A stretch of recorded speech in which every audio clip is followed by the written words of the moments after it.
In my supplemental question yesterday, I asked this government if the people of Ontario should prepare for internment camps.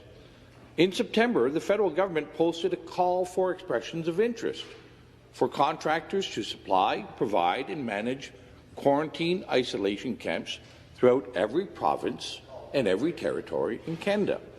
These quarantine isolation camps, however, are not limited to people with COVID, but provide a wide latitude for many people to be detained.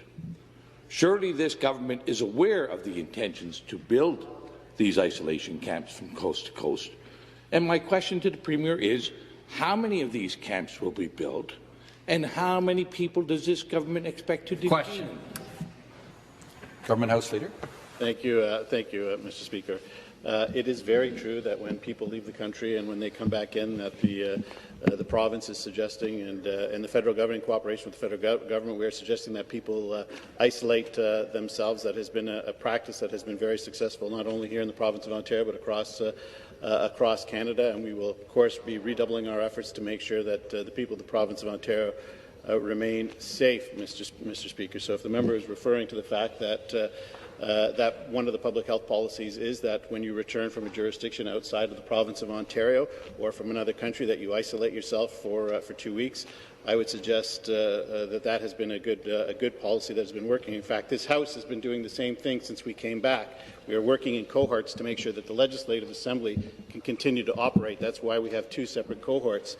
Mr. Speaker. Response. And with the cooperation of the official opposition, that is why all members of the Independents have been excluded from that cohort, because we want them to be able to participate in debate. So we will continue to do everything in our power to make sure that this House continues, but that the people of the province of Ontario and Canada are kept safe.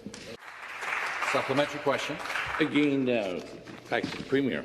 Here's the RFP, and in the RFP it uses clear language to express that these camps can be used for a broad spectrum of people, not limited to travellers. Indeed, it doesn't even mention international travellers. It's just a broad latitude of people. And I'll send over the copy of the RFP after. So your government must be in negotiations and aware of these plans to potentially detain and isolate citizens and residents of our country, in our province. So, Speaker, to the Premier, where will these camps be built? How many people will be detained? And for what reasons? Question.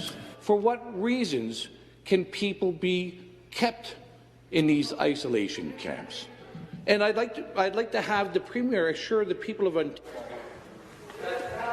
Member, take a seat.